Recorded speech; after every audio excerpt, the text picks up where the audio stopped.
message with this story that may isang church na one Sunday may malakas na bagyo na nag-hit sa kanilang lugar, and yung pastor, he was not expecting that people would come to church that morning, but he was still ready, and then he still prepared his message and punta siya sa church, hintay siya ng tao, and after a long wait, isang tao lang talaga na ang dumating. Of all the people in the church, isang tao lang nakarating dahil sa lakas ng ulan at yung hangin. And then, kahit kasi isang tao lang dumating, pinuntahan niya yung tao, sabi niya, isang lalaki, sabi niya, "Brother, ikaw man lang mag-isa dito, tutuloy ba tayo sa service? Tuloy ba tayo sa worship service natin? Isang tao man lang." Sabi ng tao, "Pastor, hindi ako pastor, isa akong farmer. Pagpunta ko doon sa field para magpakain ako ng mga baka ko, pag may dumating na isang baka lang, papakainin ko pa rin yan." So anong ibig sabihin? Pakainin mo ako, pastor. Kahit ako na mag-isa, punta ako dito, pakainin mo ako. So, understanding sa eagerness ng tao na makarinig ng salita ng Panginoon, yung pastor, grabe, very fired up siya, punta siya wala na mga kanta-kanta pa, message na diretso. Punta siya sa pulpit, preach na yung prepare niyang sermon for that Sunday. But, after an hour ng kanyang preaching, hindi pa siya tapos. Yung mga theological insights niya from the seminary, isinama niya doon sa message, kasi grabe itong tao, grabe yung passion ng tao for the Word of God. After his theological insights na-remember niya from the seminary, yung mga devotionals niya, pati yun, pinag-preach na rin niya. Yung mga na-read niya, nabasa niya. 1 hour and 30 minutes, hindi pa siya tapos. Still, he kept on going. 1 hour and 45 minutes, sige-sige pa rin. 2 hours, hindi pa rin natapos. Until mga 2 hours and a half, saka natapos si pastor. Tapos pagkatapos na nag-preach ng mga lahat ng alam niya sa Bible siguro, bumaba siya. Tapos sabi niya doon sa isang tao, "Brother, kumusta? Kumusta yung preaching?" Sabi ng tao, "Pastor, hindi ako pastor, farmer ako. Pagpunta ko sa field, tapos may isang baka lang yung nagpakita sa akin, papakainin ko yan. Pero huwag mo naman ubusin yung buong prapasyon ng pagkain sa baka lang." Anong ibig sabihin? Huwag mo naman masyado pastor na ubusin yung mga lahat na alam mo sa isang tao lang. But anyway, ngayon, marami kayo. Maraming pwedeng kakain. Pero siguro busog na kayo after 3 days of our Bible conference. But anyway, since this is my last sermon, uubusin ko yung para sa inyo. Let's all stand please as we read our text for this afternoon's message. Let's go to Colossians chapter 4 in our scripture reading. And let me read to you the verses in verses 5 and 6 of this chapter. Colossians chapter 4. Please do follow with your eyes and ears as I read this in the New International Version of the Bible. It says here, "Be wise in the way you act toward outsiders. Make the most of every opportunity. Let your conversation be always full of grace, seasoned with salt, so that you may know how to answer everyone." May God bless the reading of this word. Let's pray first before we'll continue. Dear Father, thank you for the joy of celebrating 37 years of the life of this church. We thank you, Lord, for those people whom you have given the burden to start this group here. Thank you for our pioneers. And thank you for sustaining this church throughout those years, Father. Thank you for being there in the ups and downs of this church. And we thank you for giving this church the gift that is their pastor and his family. Thank you, Lord, that now we can really look back and we can really appreciate how great you are and how good you are in this church. And Lord, as we celebrate this church anniversary, and in the midst of the celebration is the preaching of your word, we pray that you will be with your servant as he preaches your word. Be with him, dear Father, give him the wisdom that he needs. And we pray that the people will see not his skills, not his eloquence, but your grace and your mercy, your power working in him. We pray that you will help him have the words in his mouth so that he can present your message with clarity, with simplicity, and with boldness. We commit everything to you, Lord. In Jesus' name we pray. Amen. You may be seated. Our message for this afternoon is entitled Christ's Representatives. We often hear, when we say representatives, hindi talaga ma-separate sa utak ko the things happening back in our country, Philippines. Because sikat na sikat ngayon ang House of Representatives. Napakasikat sa news, no? Hindi maiwasan na sikat yung mga representatives natin, yung mga congressmen or congresswoman natin doon sa Pilipinas. Because yung House of Representatives yun, grabe yung andaming issues na ibinato sa kanila ngayon. Maybe you are familiar, no? Pag sinabi kong issues, andaming issues. Way back from last year hanggang ngayon, maraming issue. Example, if I will mention, I don't know what are your views on this, but according sa news, no? Yan yung basihan ko lang yan. Pag sinabing zero subsidy sa PhilHealth, siguro ang daming sasakit talaga yung puso. No, bakit siniro ang budget ng PhilHealth? Yung budget natin, mga trilyon, pero kahit isang kusing walang natanggap yung para sa health ng ating mga kababayan. Yun yung issue ngayon. Another one, napakaraming ayuda. Oh, ayuda dito, ayuda doon. May andaming ayuda, no? Meron na tayong 4Ps, di ba? 4Ps is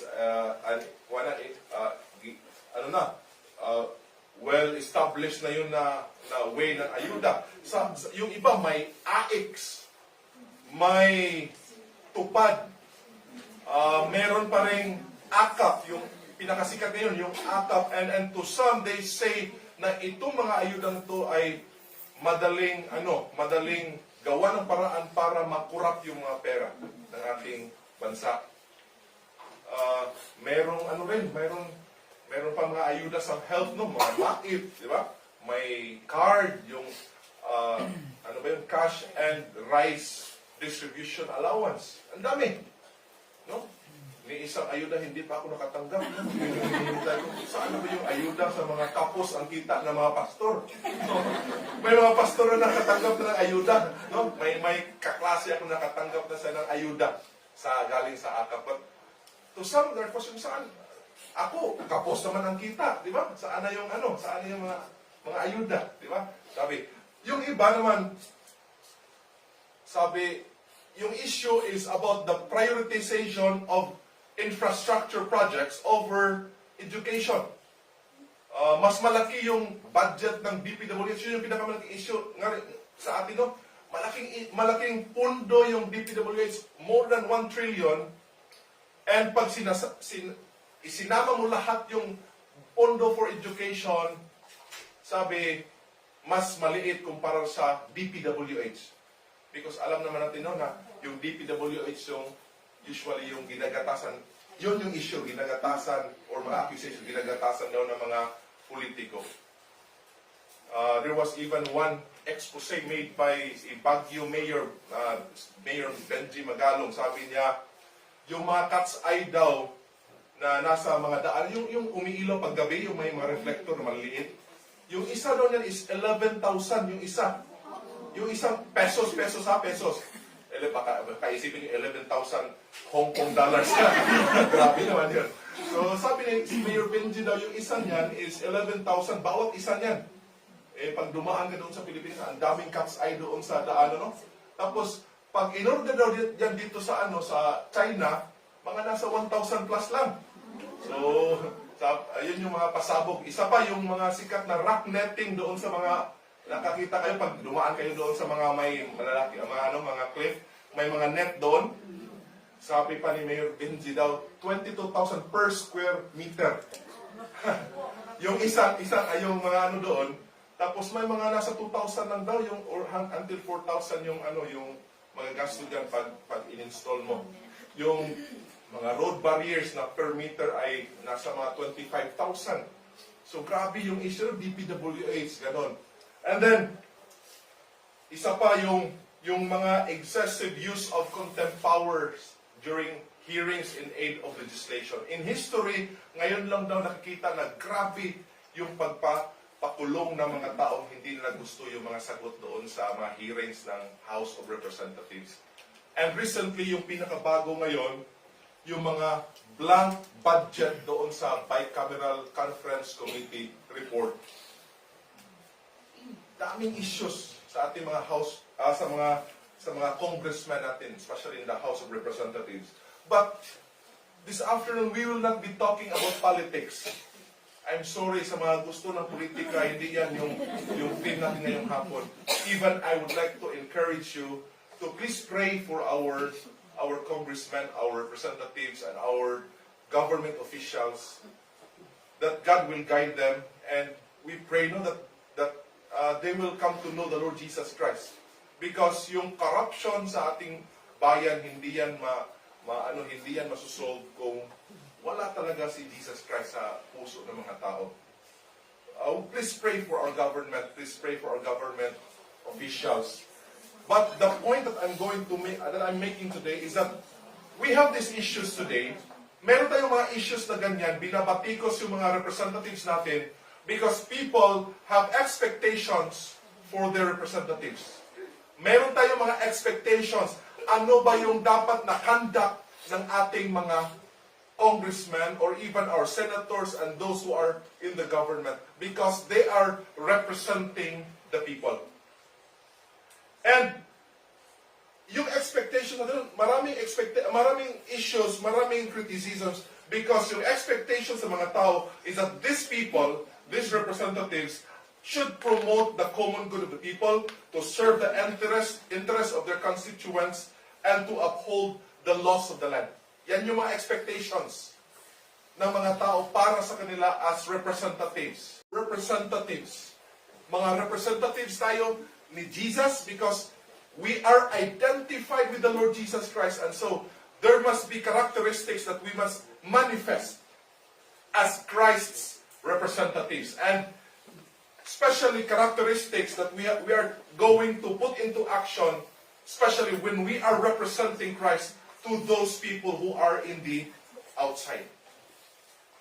So, if you notice, sa ating discussion, we have groups of people here, starting from verse 12 until chapter 4, verse 6, na in-address ni Apostle Paul. The first ones are the group who belong to the household of God, which diniscuss natin from verses 12 until 17, ang tawag that's the church. Ito yung simbahan. Tinatawag na God's people. We have to put or clothe ourselves with the things na sinabi dito, with compassion, with kindness, humility, gentleness, and patience. We are to let the peace of God rule in our midst. We are to let the Word of God dwell in us. We have to do all things in the name of the Lord Jesus Christ. That's for the household of God. That's for the people of God. This morning, Pastor John Gargantia talks about the people in our own households, our families. Because in their times, no, yung slaves, yung sinasabi na employer at employee na relationships, actually, slaves are part of their households. So, kasama yung husbands, yung wives, yung parents, yung children, yung master, at yung slave, because they are part of one household, of households, families. But this time, in chapter 4, verses 2 until 6, Paul is talking to another group. Those who do not belong to the household of God, nor to their own houses, but those people who are called outsiders, from the outside. And Apostle Paul called them outsiders in chapter 4, verse 5. So, let's try to see what are the characteristics of Christ's representatives that should be seen or should be evident as they interact with people from the outside, from people who are not part of the church, who are not part of their household, but people who are called the outsiders. So number 1, it says in verse 5, be wise in the way you act toward outsiders. The first important characteristic of Christ's representatives is this. Christ's representatives are known for their wise conduct.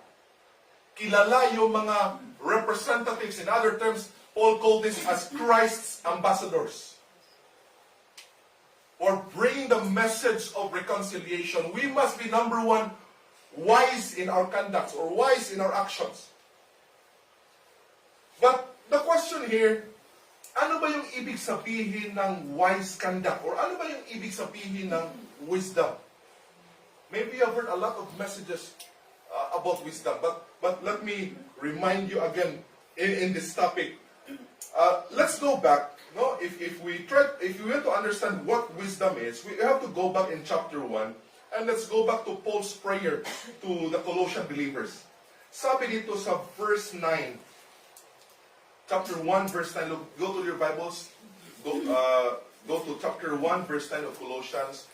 Sa prayer ni Paul, sabi dito, for this reason, since the day we heard about you, we have not stopped praying for you and asking God to fill you with knowledge of His will through all spiritual wisdom and understanding.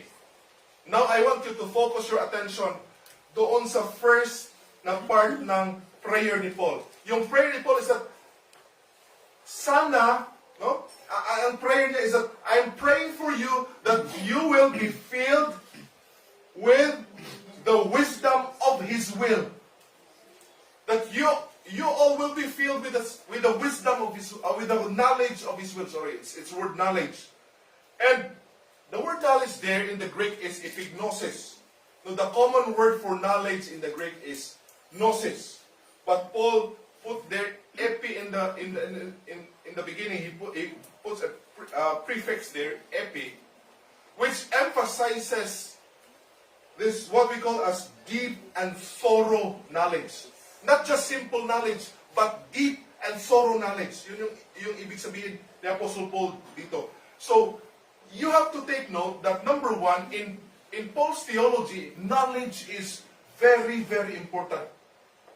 Knowledge is among the central topics that Paul always discussed during his time when he wrote letters. He will always include knowledge there in his prayer.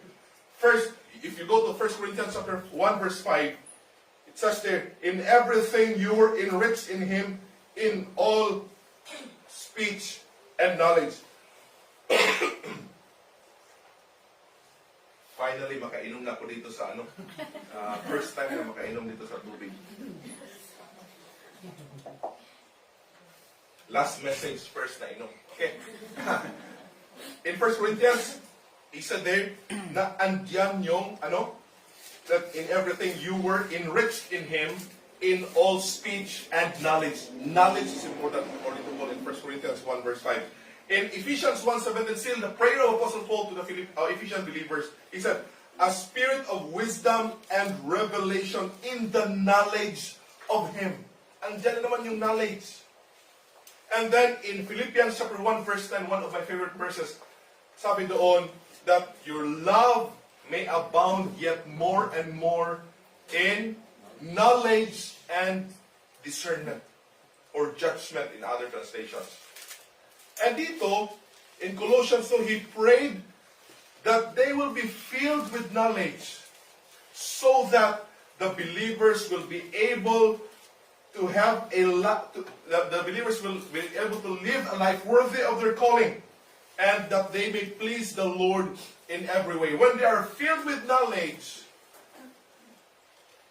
makapapamuhay sila ng buhay na pleasing in the sight of God, and that they may please, or they will be living a life worthy of their calling, and that in doing that, they will live a life pleasing to God. And you know what? One of the things that I realized in this book of Colossians, as I read it over and over again, diba, ito ay presentation of who Jesus really is. Jesus is supreme, Jesus is sufficient.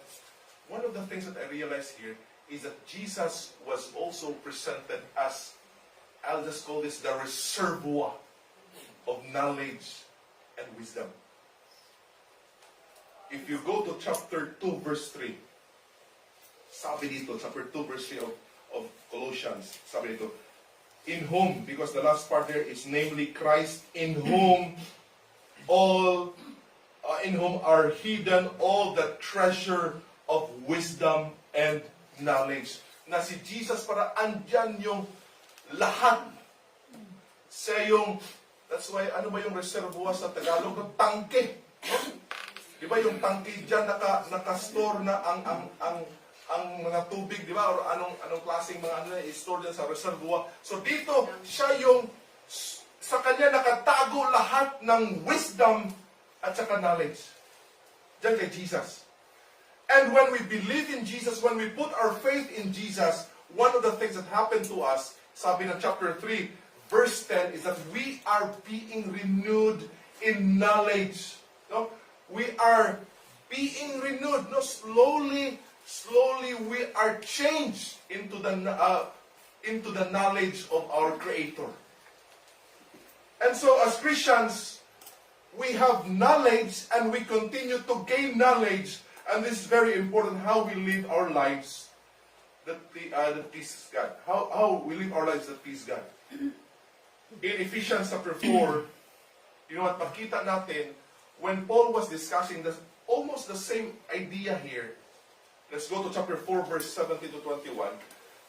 May binigay na pagkakaiba si Apostle Paul between Christians and unbelievers, between believers and those people who doesn't have the Lord Jesus Christ in their life. He called that Gentiles. Let's go to the passage, Ephesians chapter 4, please, in our Bibles, chapter 4. And dito, dinifferentiate ni Apostle Paul ang mga Christians saka mga Gentiles, or mga taong walang Panginoon sa kanilang buhay. And look at this. What is the main?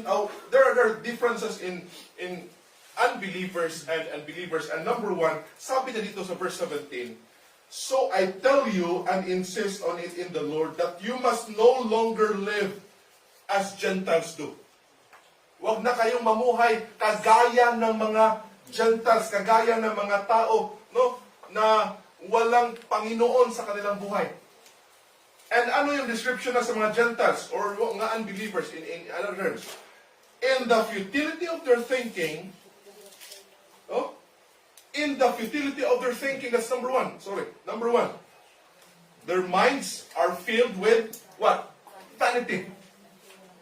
Yung mga utak na mga unbelievers, mga Gentiles, are filled with vanity.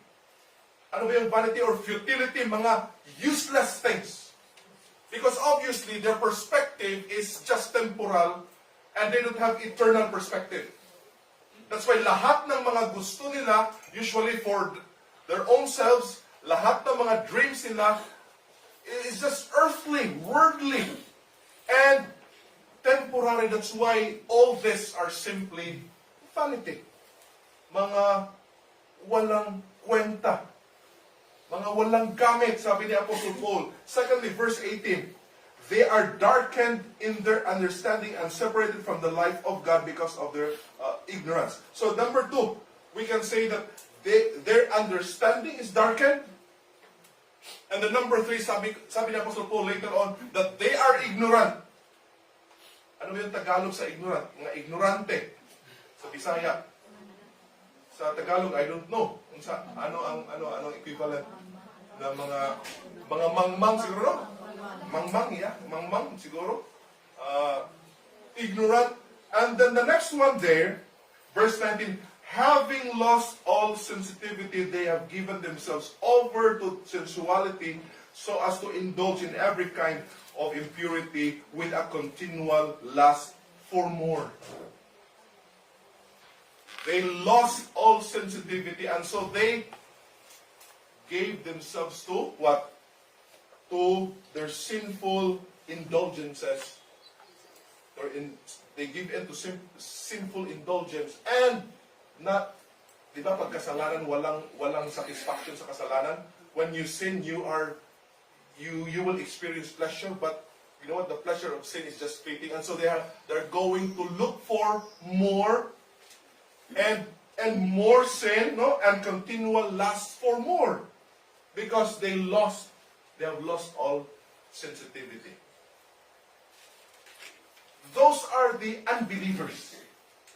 But when Paul discussed the believers, sabi na dito, verse 20, you, however, in contrast to these people, sabi ni Paul, dyan sa verse 20, did not come to know Christ that way. So obviously, we can say that as believers, the main difference is that we know Christ. Christians know the Lord Jesus Christ, and not only that, surely, verse 21, you heard of Him and were taught in Him in accordance with the truth that is in Jesus. So, not only that they know Christ, but they know the truth because the truth is Christ. So, in short, if you look at these Christians, yung summary sa discussion ni Paul, the difference between unbelievers and believers is so simple. This is the main difference. Believers know better. Mas may alam tayo. Di ba? We know better. And because we know better, because we know Christ, we know the truth, the point of Apostle Paul here in Ephesians is that you are then expected to live a life that is better or a lot better compared to what the unbelievers are doing. Because you know better, you have to live a life also that is better. A lot better than the unbelievers. So, believers are expected to live according to what they know. They know better, they should live better. And this is what we call here as wisdom. Ito yung wisdom na sabi ni Apostle Paul dito. If you notice, di talaga ma-separate mo yung knowledge saka yung wisdom. Di ba? Because wisdom, if you look at Colossians chapter 4, you look at the Greek word for this, it's the Greek word Sophia. Siguro may mga anak kayo na Sophia yung pangalan, no? Sino bang may anak dito na Sophia yung pangalan? Yung anak ko Sophia, pero iba yung spelling, di yung Greek, yung Spanish, yung S-O-F-I-A. Kasi yung sa Greek, PH kasi sa Greek, Sophia, in the Greek, no? So, S-O-P-H-I-A, Greek spelling yun. Sa school nila, ang daming Sophia. Mga 4 o 3 ata. May neighbor pa kami na Sophia pa yung pangalan. Sabi ng papa ko, Sophia kasi pangalan ng anak mo, yung palaya ng Pia, kasi para daw sa Pia works back. Sabi ko pa, I'm sorry, hindi ko susundin yung gusto mo. Kasi yung gusto kong palaya ng anak ko is Isay. Kasi yung older brother niya is si Itsoy. So, yung kapatid Isay. But, yung pangalan niya means wisdom. And wisdom in the Greek means skill in the affairs of life. That's the meaning of the word. Skill in the affairs of life. Marunong sa mga gawain or ano yung mga affairs ng buhay. To some, they say that it's practical wisdom. The Sophia there is practical wisdom. Yung may alam tayo paano gawin ang mga bagay-bagay. Di ba? Pastor Demdam, may joke ito yung apelyido na sa amin kasi doon sa amin may babae doon na nalulung sa droga. Tapos naging ano ba yun nasira yung utak niya.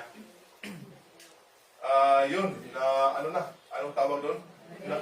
Nabaliw. Oh, nabuang no sa ano pa. Nabaliw. Ang tawag sa babae yun is damdam. And then one time, Pastor Demdam preached there in Limasawa. Sabi ng isang layman, ang galing mag-preach ni Pastor Damdam. Ang galing mag-preach ni Pastor Damdam. So, yun yung joke doon sa amin pag napunta to si Pastor Demdam. Kaya nga sabi ng isang kasama kong pastor, andyan ba si Pastor Demdam na yung sabi ng isang layman na magaling mag-preach si Pastor Damdam. Yung si Damdam, just a story. May kapatid siya.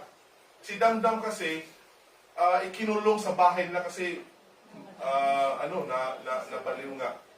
So may kulungan siya doon sa bahay, katabi ng bahay nila.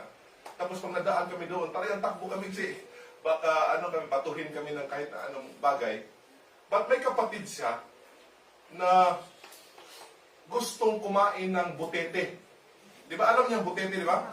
Yung butete, sa Limasaw, may mga malaking butete, mga tag 7 kilos, 8 kilos, 10 kilos na butete. Tapos, masarap talaga siyang kainin. Pero, may mga tao lang na talagang sila lang yung alam. Di ba sa mga restaurant sa Japan, may mga certified na fugu yun sa Japan, no? May certified na chef na talagang certified sa pag-process ng meat ng pufferfish. Pero yung kapatid niya gustong kumain, hindi naman alam paano lutuin. So by theory, alam niya sa ano yung kukunin sa ano, may mga kukunin kasi na parang mga ugat-ugat sa ano niya, bandang tatlong mga ugat na yun yung nakakalasod.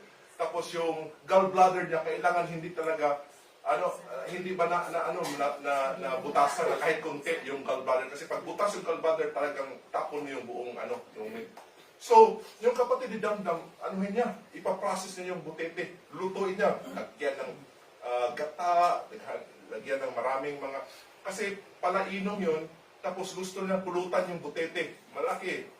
So, yung gagawin niya, pag naluto niya yung butete, hindi mo na niya papakain sa mga barkada niya, saka hindi mo niya hindi mo niya kainin. Bigyan mo na si Damdam ng isang mangkok ng nilutong butete.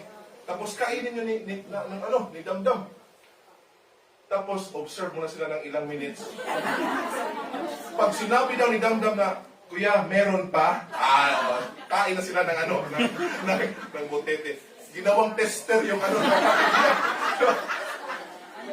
Christians, I'm just illustrating to you, that's practical wisdom, di ba? Pero hindi magandang practical wisdom, pero wais yun, di ba? Yung iba kasi pusa yung pinapakain para Pero ngayon kapatid niya na nabaliw, yun yung wag niyong yung sa mga kapatid niyo yun ini-illustrate ko lang kung anong utak ba? Practical wisdom. No? But I'm talking here about practical wisdom. If people in the world are wise in their living, even I can appreciate the wisdom of one of the famous na drug pushers drug lords noon sa Duterte, the wisdom ba? Si Kerwin Espinosa, katabi naming munisipyo doon sa Baybay. Nung inimbestagahan siya sa Senado, sabi niya, isang technique daw para na mas makakita para gumita sa pagbibenta ng droga. Sabi niya, Sir, yung ginagamit yung cellophane, mas makapal kaysa sa usual na ginagamit ng iba. Kasi pag mas makapal, mas mabigat. Kaya mas maliit lang na shabu yung mailagay mo doon. Mas maraming kita. That's wisdom, no? But that's worldly wisdom. They are street smart people. And sa paligid natin, ang daming wais na mga tao. But in the Bible says Christians should be wise. Even in the Gospels, Christians should be shrewd. Diba? Should be wise how we deal with people. And the wisdom here is a practical wisdom. And you know what? What is the difference between with knowledge and wisdom? Wisdom acts as a lens through which we interpret and apply our knowledge. The difference is this: knowledge is something that we acquire, but wisdom is something that we apply. And we Christians should be known for wisdom. Na yung knowledge natin, hindi lang mananatili yan sa utak natin. Hindi lang hanggang knowledge tayo, hanggang acquisition of knowledge, hindi lang hanggang dyan. But it should be translated to our actions. How we deal with unbelievers, we have to apply what we learn. Because before this verse, if you notice, ang dami ng mga itinuro si Apostle Paul how we deal as people who are identified with the Lord Jesus Christ. We should be like this, we should be like that. We have to clothe ourselves with a new self. We have to clothe ourselves with virtues. We have to prioritize peace. We have to prioritize the Word of God. We have to do everything in the name of God. We have to apply the things that we have learned here in our households, in our families, and also we should apply that as we deal with unbelievers. Kasi a lot of times, ang dami nating knowledge, but we are fools when it comes to dealing with unbelievers. You know what? In Colossians, wisdom in Colossians is presented in chapter 2, verse 3. It says here that Jesus is the source of wisdom. And in chapter 1, verse 10, that wisdom guides believers in living a life that pleases God. Chapter 1, verse 10. In chapter 1, verse 28 and chapter 3, verse 16, wisdom helps believers proclaim Christ and His words to people. Still, in Colossians, the same wisdom that governs a believer's conduct should also guide or govern our relationships with those outside of the faith. Dapat the same wisdom. Kung ano yung wisdom na nag-guide sa atin, paano tayo mag-interact with our fellow believers, with our families, should be the same wisdom that should govern us in our relationship with those outside of the faith. And Christians, I'll tell you this. When we put that into practice, I believe this. There are practical steps that we can see wisdom. Christians are wise when we understand the outsider's perspectives. Pag na-understand natin kung ano yung perspective nila, about sin, about God, or things like that, what are their worldviews, values, and concerns, there's wisdom in that. When we are mindful of our words and actions, there's wisdom in that. You know what? Pag hindi tactless yung mga Christians, there's wisdom in that. Especially avoiding needless offenses and alienation from the outsiders. We all know that the gospel is offensive to people. Sabi ni Apostle Paul sa 1 Corinthians that the gospel is what? The stumbling block to the Jews and foolishness to the Greeks. The gospel is offensive.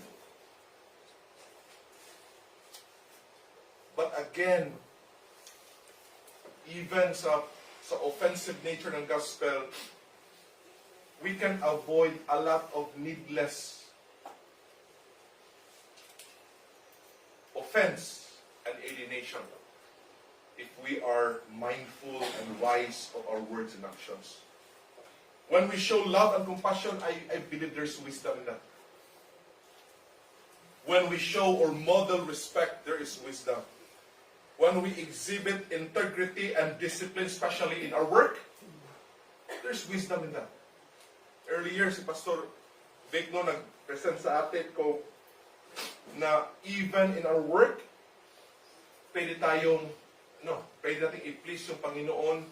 And you know what? Our employers will be blessed with our example. Diba, even sila Potiphar, yung mga head ni Joseph, yung head ni Joseph doon sa kulungan, they saw God's hand working in Joseph's life because of the kind of work that he offered, or because of the services that he offered to these people. There's wisdom in that. When we listen to people and when we empathize with people, there's wisdom in that. And I would like to add verse number 7, and when we always listen to the other side of the story. I-add ko lang, hindi ko na lagay dyan. When we listen to the other side of the story, when we keep our comments, when we suspend our judgments, before we hear the other side of the story, there's always wisdom in that. Kasi tayo, no? Lalo na pag mga, be careful, mga nanay, no? Usually, mga nanay, diba? Makarinig tayo ng mga chika-chika, no? Pag nakarinig tayo, mga magmarites yung mga tao sa atin, usually, we immediately take that as true, di ba? Without hearing the other side, sabi nga ng isang mantra sa ating batas, no? Ode alteram partem. Don't make judgments. It means that don't make any judgments before you hear the other side of the story. And finally, I will last part here. There's always wisdom when we make it an ultimate goal to share the gospel to outsiders. There's always wisdom that we do all these things. We do all this because the ultimate goal of that is that we will be able to share the gospel with these people. So, simple. The first one, ano yung first na characteristic dapat ng mga representatives ni Christ? Dapat meron tayong wise conduct. Sa ating buhay, makikita yung wisdom. An application of the things that we learn from God or the things that we learn from His Word. That's number 1. Number 2, sabi dito, no? After, sabi dito, be wise in the way you act toward outsiders. Number 2, sabi dito, make the most of every opportunity. No, or redeeming the time. I just put there, not only the Christians or Christ's representatives should be known for their wise conduct, but they are known also for redeeming the time. Yung mga Kristiyano, ano ba yung Tagalog ng, hindi tayo nagsasayang, no? Hindi tayo nagsasayang ng oras. Siguro sa mga workers sa bahay, no? Talagang planado siguro yung lahat ng natin, yung buong araw, ano? Kasi pag hindi mo planado, pag nagsasayang ka ng oras dyan, naku, ang dami mong mga hindi matatapos sa isang araw. And we know nga, stricto yung mga amo natin, pag hindi tayo matatapos, well, that would be probably one of the grounds na pwede tayo terminate sa ating trabaho. Diba? So, you know this. Redeeming the time. And the word redeeming there in the Greek is the word exagorazo. I think you've heard this a lot of times, exagorazo. The word agorazo is from the word agora. Agora means market. May market siguro sa Cagayan na area, no? Ang tawag ay Agora Market, di ba? Sino nakapunta na doon sa Agora Market? Actually, doble yun, no? Kasi yung Agora market yan. So, pag sinabing Agora market, so, i-translate natin yan, market. Anyway, may market naman din dun sa sa Manila, di ba? May market din doon. So, doble rin.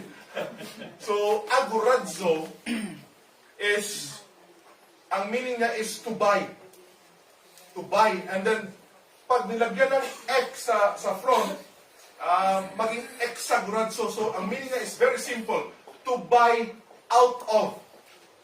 So, yan yung simple meaning. To buy out of, or to redeem from, or to rescue from loss. Yun yung meaning ng word na redeeming. And the time there, no, in the Greek, dalawa ang usually ginagamit na word for time in the Greek. And the first one is the word chronos. Say it with me. Chronos. Oh, very familiar na, chronos. May mga relo nga siguro na chrono, no? Yung tawag. When we say chronos, no, it refers to chronological or sequential time. It is the quantitative time we're familiar with. The time measured in seconds, minutes, hours, and so on. So ito yung chronos, pag sinabing chronos, ito yung quantitative time. So ngayon, ano ba yung chronos ngayon? Okay, ngayon ay 4:13. Diba? 4:13 is chronos. Yun yung quantitative time. Yan yung, ano ba yung chronos? Yung time na ini-measure by seconds, minutes, and hours. Or days, or weeks, or months, or years. Yan yung chronos. But the second word in the Greek is the word kairos. And maybe you've heard this. Narinig natin to, kairos. This is the qualitative time, and it's not about the measurable duration, but rather the right or opportune moment. That's why in NIV, at NASB, yung translation dyan is redeeming, instead of redeeming the time, yung translation sa NIV at NASB is, ang ginagamit niya is opportunity. Yung translation sa NIV, making use of every opportunity. Because ang word na ginamit dyan is the word kairos. Hindi chronos ang ginagamit dyan, but it's the word kairos. It speaks of the opportunities. And the meaning there of redeeming the time is simply to buy all that is available for purchase and not allowing the suitable moment to pass by. I was thinking of analogy here, and naisip ko yung jacket. Kasi pag sabi ni Pastor Linda no, na usually yung temperature dito nasa mga 14, no? Last week is 14 daw, 14, 15, mga ganon.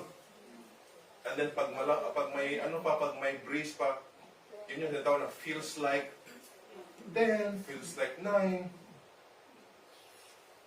Doon sa amin, sabi ko, pag nilagay 16 yun sa aircon, para nanginginig na ako doon sa church o sa bahay namin.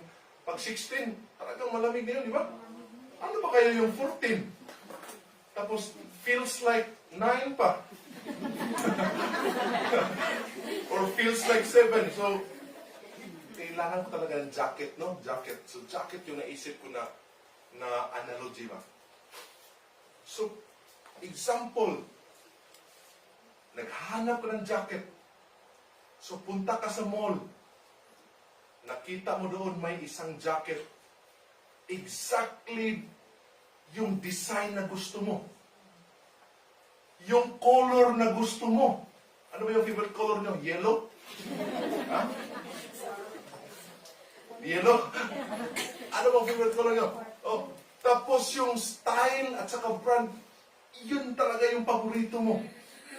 Naka 50% off.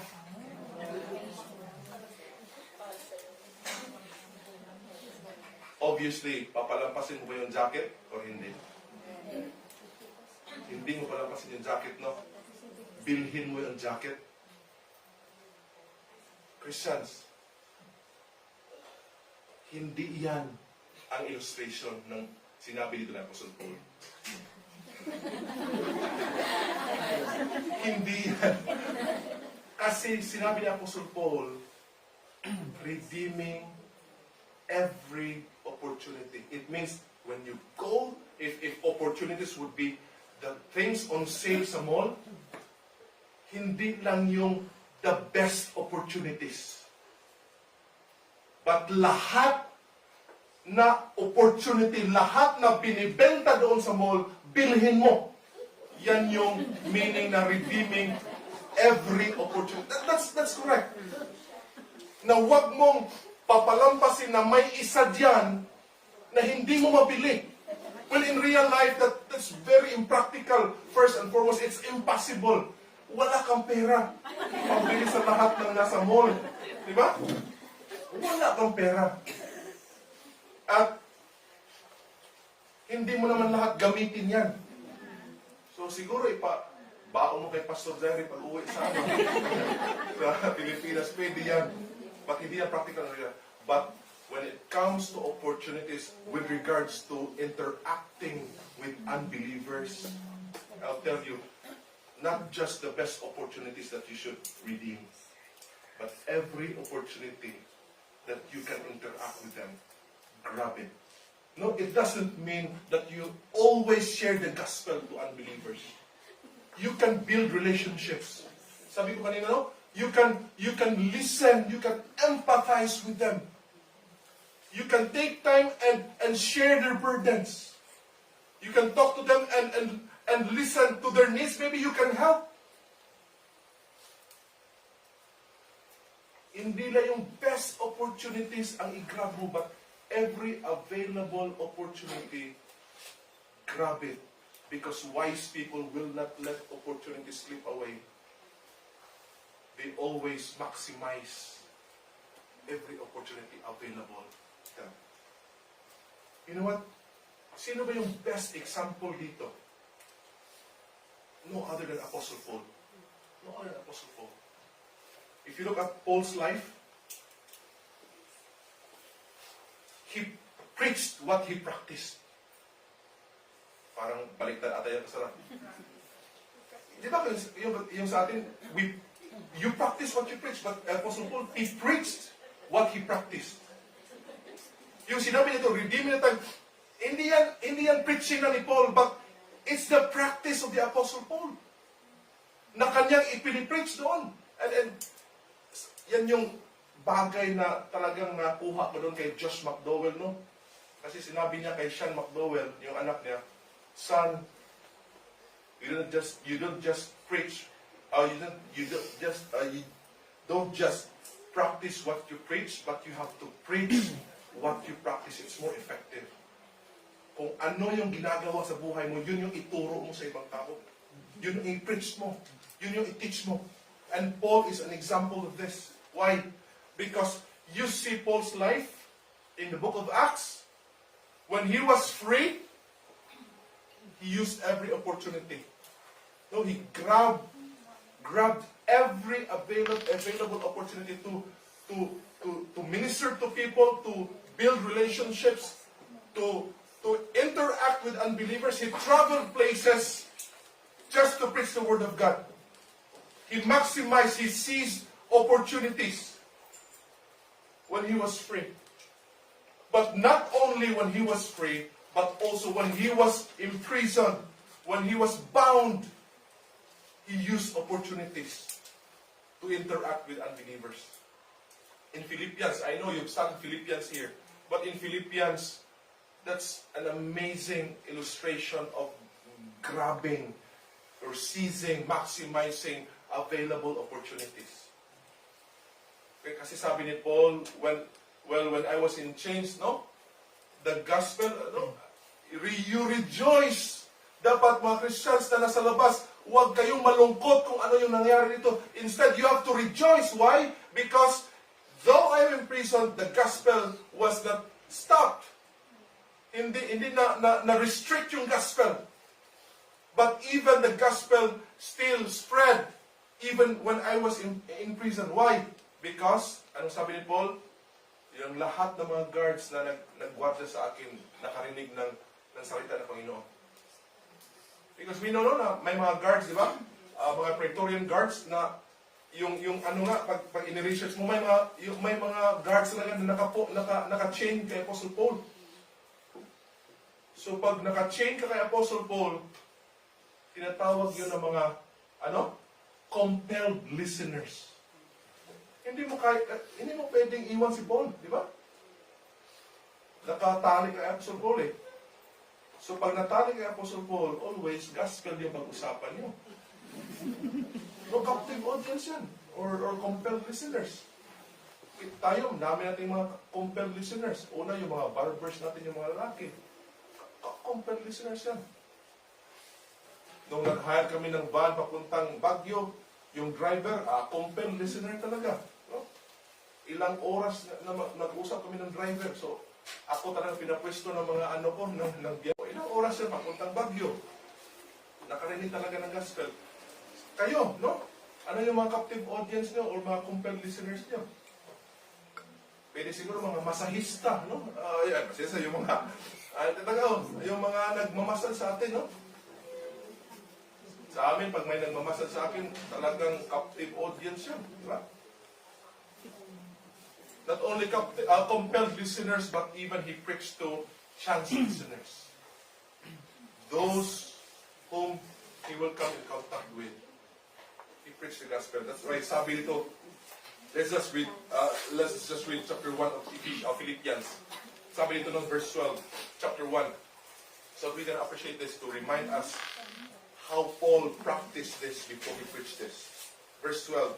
Now I want you to know, brothers, that what has happened to me has really served to advance the gospel.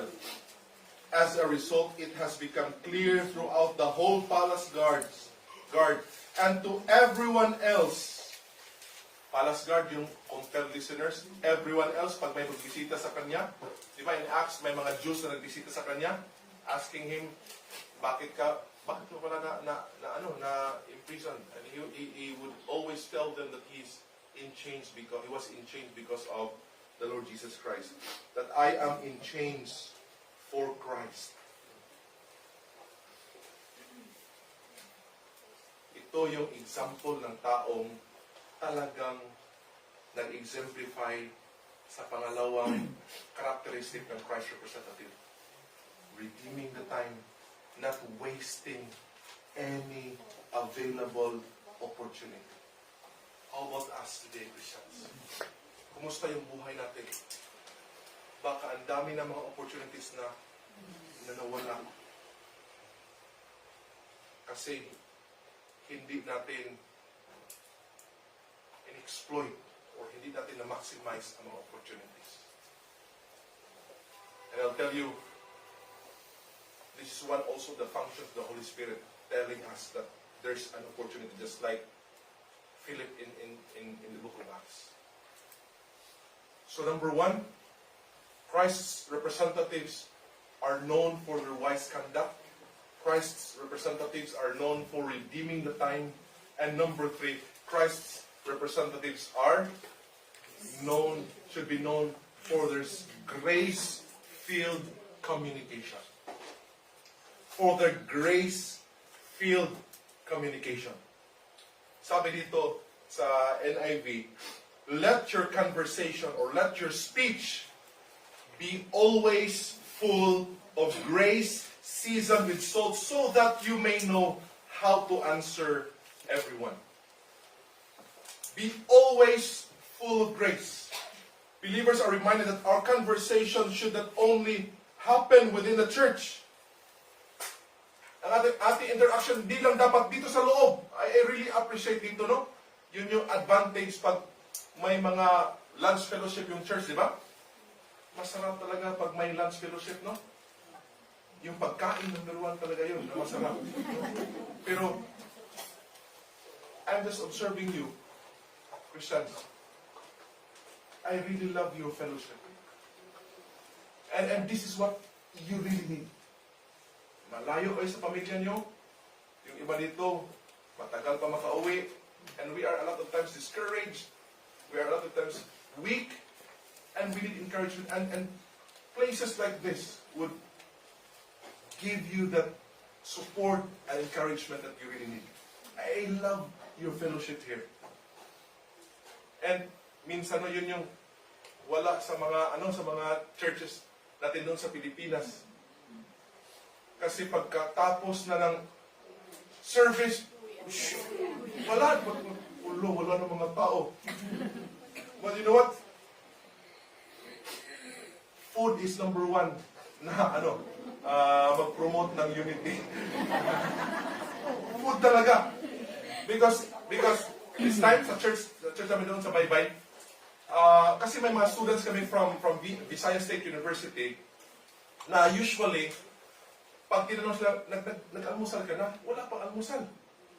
Kasi wala na pang almusal. And I experienced that back in college na magsimba ako dahil may snack sa church. Honestly ako. Kasi pinanglaro ko na sa computer yung pera ko, wala akong pagkain. So, pag wala akong pagkain, punta ako sa church. May snacks doon. Yes, finally. Makasave na ako ng pang-computer. Pero may pagkain doon. So, nagpunta ako sa church. And doon sa church, walang kain yung iba. Kasi wala talaga sigurong support or allowance. So, yung ginawa namin sa church, from time to time, may assign ng isang group, kayo magdala ng snacks for this week. And then next Sunday, yung isang group naman. Yung next Sunday, isang group naman. So, may 3 groups kami nagdadala ng mga snacks doon sa church. And, yun, happy yung mga students. Pero one thing, ang daming sobra pagkatapos ng simba. Maraming mga sobra. Tapos, ang daming masasarap na mga snacks. Minsan, di lang yung sikat doon sa amin na malunggay pandesal, yun yung pinakasikat namin doon. Yung malunggay pandesal, yun yung pinakasikat doon. Usually yung general, but minsan may mga piko, may mga puto, may mga kakanin ba. And then after service, ang dami pang mga natitira. You know what? Pag maraming sobra, yun yung ko sa church, pag maraming sobra yung snacks, matagal magstay sa church yung mga tao. Kasi busog pa. Kumakain doon sa mga sobrang snacks. Ang dami ko, pastor. Kain mo na yung sir. Tapos usap-usap muna. I like that. Di ba? Yung conversation natin within the church, this is good. Di ba? But the point here is that dapat hindi lang dito yung conversation natin. Hindi lang yung tinatawag natin na holy huddle yung dapat ma-exercise ng mga Christians, because we must also engage in regular conversations with other people that will allow plenty of opportunities to share our faith to them. Kasi pag dito lang tayo nag-uusap, wala tayong kausap na ibang tao, ano ba yung opportunities natin na mag-share ng gospel? I hope that we are talking to others, and when we talk to outsiders, sabi ni Paul, we must be people known that our conversations, our speech is full of grace. Full of grace dapat tayo. Ano ba yung grace? We have the common Greek word for grace, no, charis. That's a common word. It means, in the Greek, as acceptable, beneficial, favorable, pleasant, and attractive in the original na meaning ng word na charis. Simply, when we say our conversation must be full of grace, our speech is something that delights or charms. It carries the idea of speaking with kindness, gentleness, and respect. So, yan ba yung speech natin? Sabi pa ni John MacArthur, no? One of my favorite preachers also. To speak with grace means to say what is spiritual, wholesome, fitting, kind, sensitive, purposeful, complimentary, gentle, truthful, loving, and thoughtful. Ang dami. Grabe pa sir, ang dami naman yan sir. But simply, no? If that is the kind of speech that we will have, That's the speech that is called seasoned. It's full of grace. With grace. And sabi pa ni Apostle Paul dito, seasoned with salt. When I studied this, I look at seasoned with salt. It has a lot of ideas from preachers. Sabi ng ibang preacher na it should be a sanitized speech na parang asin ba nakapagpawala ng mga germs, di ba? Parang nakapag-preserve, makapagpawala ng germs or ano ba yan nga makakasira sa pagkain. It sanitizes or it preserves a lot of things. But when I analyze this, personal lang na pag ano ko dito, I think ang seasoned with salt here is simply the analogy used by Paul. No, if our food is our speech, grace is the salt. That's my simple understanding of the text. Now, seasoned with salt is somewhat like an analogy used by Paul. How the salt functions. If salt is to food, then grace is to speech. Na yung grace ang makapagpalasa sa speech natin. It's grace that makes our speech pleasant.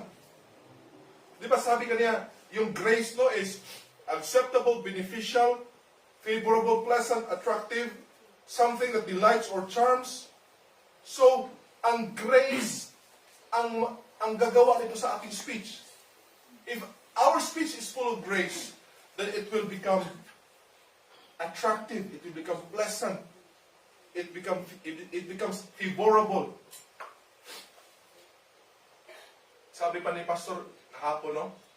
Imagine, Pastor Vic Gargantiel, imagine ano ba yung lasa ng pagkain na walang asin?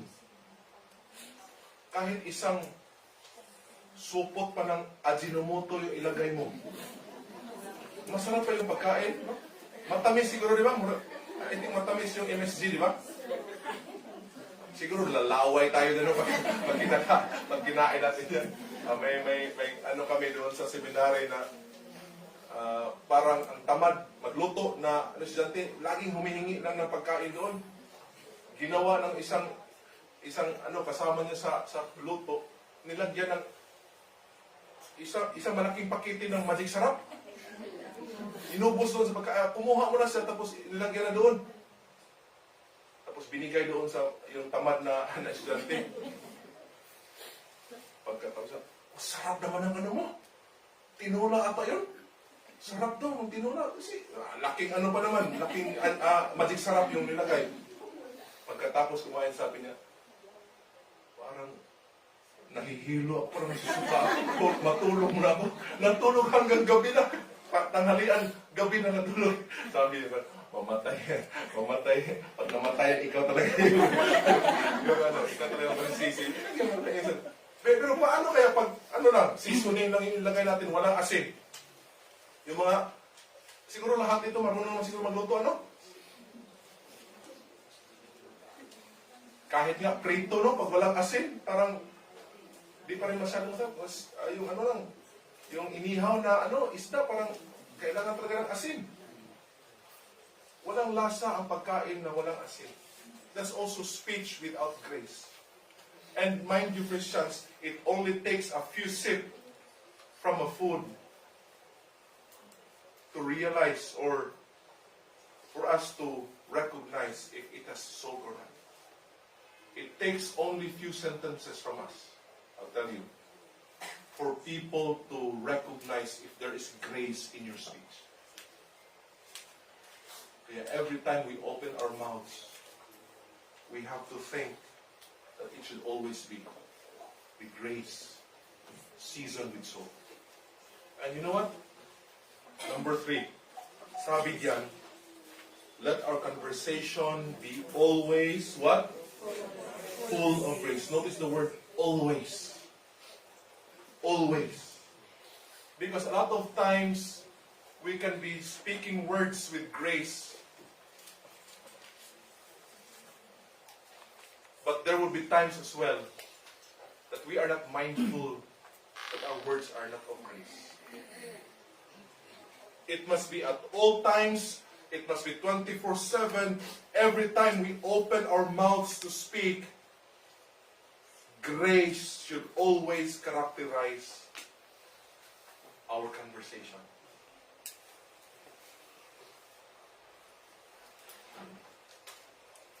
Because itong speaking with grace, if you analyze the text, this is one also of the ways where wisdom is manifested.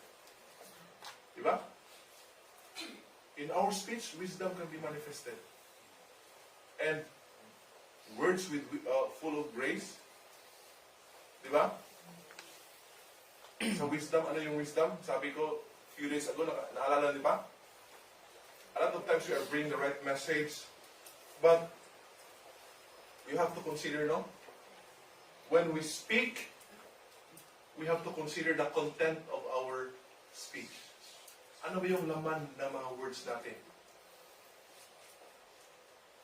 Kasi ang daming panahon na yung lumalabas sa ating mga dila or sa ating mga bibig, mga walang kwentang mga bagay. Mga bagay na hindi natin inisip kung makasakit sa mga tao na nakikinig. Yung mga bagay na hindi pala natin pinoproseso sa utak natin. Mga nakakasakit. Hindi lang sa kausap mo. Baka sa ibang tao, no, na pinagchismisan natin. The content should be considered. Number 2, the tone of the speech must be considered. Yung tone can be of grace pa rin. Yeah? Because there are things, I said earlier sa ating message, na it is possible that we are bringing the right message. Yung content okay naman, but ang problem is ano? Yung tone, yung tono ng pagkasabi natin. The tone must also be with grace, obviously. And as I said earlier, a lot of times, grace can be manifested in the timing of our speech. Kasi may mga maganda naman yung intent or content natin, yung tono maganda rin, pero wala sa timing, still wala pa rin. And last part of this point.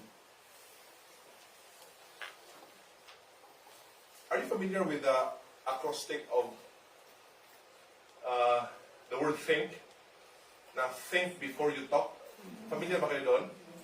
Na anong dapat yung gawin natin? And anything, I love to include that in my presentation because I like this. That before you talk, you have to think first. And I can say that this is part of being gracious in our speech. When we say T sa think, it must be true. Dapat kung ano yung sasabihin natin, dapat totoo. Verified true. Make sure your statements are accurate and based on facts. Kasi a lot of times, no, minamarites na natin yung isang tao, hindi pa natin na-verify kung totoo ba. Di ba? And usually, we are not verifying the things that we have heard. Ngayon pa naman, no, sa dami ng mga fake news, di ba? Sa dami ng misinformation at disinformation. No, yun yung mga ano ngayon? Yung mga misinformation, yung nagkamali lang, yung disinformation, talagang intention na maliin yung ano. Pero a lot of times, yung Christians, walang pakialam sa ano ba yung katotohanan. Tanggap lang tayo ng mga information without verifying sa mga information na tanggap natin. Pag sinabi mo yan, pag ibinalita mo yan sa iba, totoo ba yan?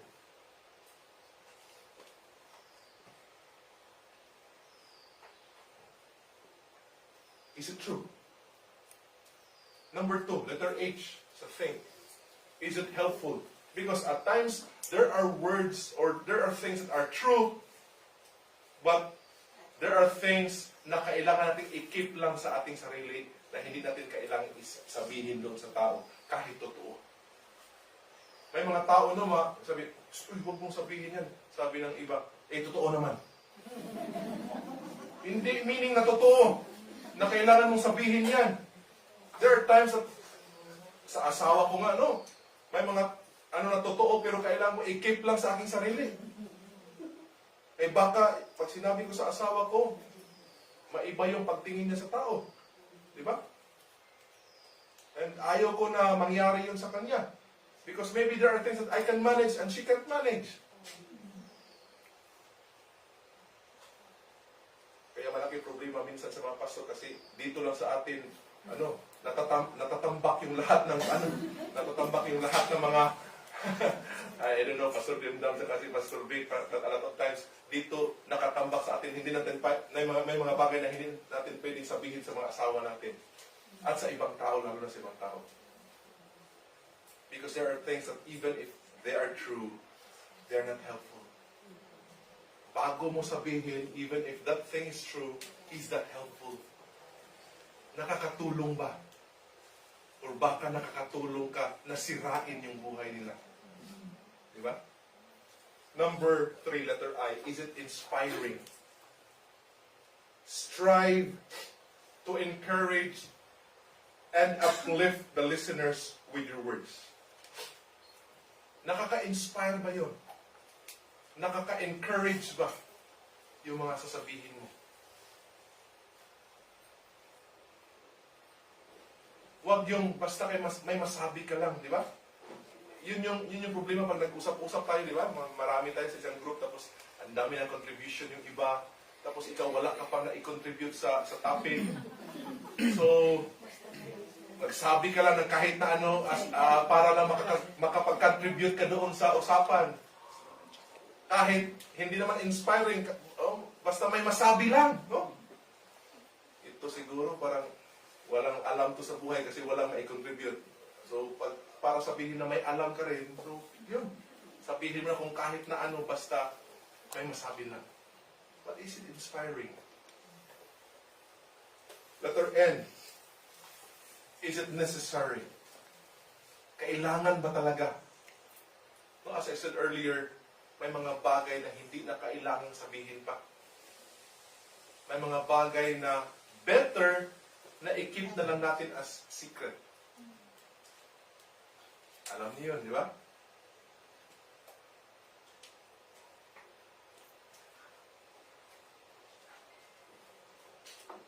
Ito yung mahirap, di ba, sa discipleship? Kasi may mga bagay dyan na kailangan doon lang talaga, hanggang doon lang. May mga bagay na isinare sa akin ng mga Bible studies ko na hindi pwedeng malaman ng asawa ko. Kasi we have this code of confidentiality. What confidential? And hindi necessary. Consider if your message is relevant and important to the current situation. And finally, is it kind? Is it kind?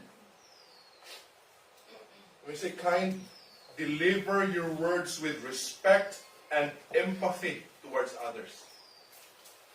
Ang word ko na ginamit dito ay hindi sympathy. What is empathy? Sa counseling, usually empathy ang ginagamit na term. Because empathy, when you sympathize with people, you pity people. You are with their sorrow, with their distress. But pag sinabing empathy, you are putting yourself in their shoes. That's empathy. Ilagay mo yung sarili mo doon sa lugar nila, kung yung mga sasabihin mo, okay ba na sabihin nyo ng ibang tao sa'yo? Is it with respect and with empathy? That's why in all this is just, I find it very, very, very helpful sa akin na we have to think before we talk. You think before you talk. You think, is it true? Is it helpful? Is it inspiring? Is it necessary? Is it kind? And I think this captures the idea of being gracious with our words. And what did Paul say here? That if we learn the skill of being gracious in our speech, seasoned with salt, what's the best thing? So that you may know how to answer everyone. If you develop this skill, you can basically talk to anyone, and you will have meaningful conversations if your words are full of grace. Christians, dapat ganyan tayo. Na yung mga makakausap natin, masasabi nila, I really appreciate that person. Yung mga words niya, indeed, it's full of grace. May makuha ka talaga when kausap mo itong tao ko. Sana, hindi tayo mga tao na sabi na, ayaw ko lang makausap yan. Walang kwenta yan. Masasakit yung mga salita niya. Sana, we'll be known as people whose speech are filled with grace like salt to food. As we close this, remember always that we are Christ's representatives. When we go outside, always think, I am Christ's representative. I must be wise in my actions. I must be known as somebody who has wise conduct. I must be known for redeeming the time, not wasting any time. And I must be known for gracious speech, for a grace-filled conversation. And as we bring the message of reconciliation to people, hopefully, these things here will be manifested, will be seen clearly in the lives of Christ's representatives. May God bless you all, and let's pray as we close this message. Dear Father, thank you for your word. Thank you, Lord, that in this 37th church anniversary of CBB IMC, we are reminded, Lord, that we are not just ordinary people living in this world, but we are special. We are your chosen people. We are holy. We are loved. We are identified with the Lord Jesus Christ. And we are Christ's representatives here in this earth. Lord, help us remind ourselves na we must be careful how we live. And we must strive our best, Lord, to manifest the things that you said here in your word. That we should be known for our wise conduct. We should be known for maximizing and never wasting any opportunity. And we'll be known for grace-filled speech. Dear Father, this is very, very difficult to a lot of us. But we know because we are now one with the Lord Jesus Christ, we are renewed in our knowledge. And we have the Holy Spirit living in us. This is not an impossibility. Help us, Lord, to live a life like this. And may it be that we'll become blessings to people, not just in our church, in our homes, but outside of our church and homes as well. People in our workplace, people in our surroundings, our neighbors, the ones that we will come in contact with. We pray, Lord, that you will bless us and make us a channel of blessings to these people. We commit all this in Jesus' name we pray. Amen.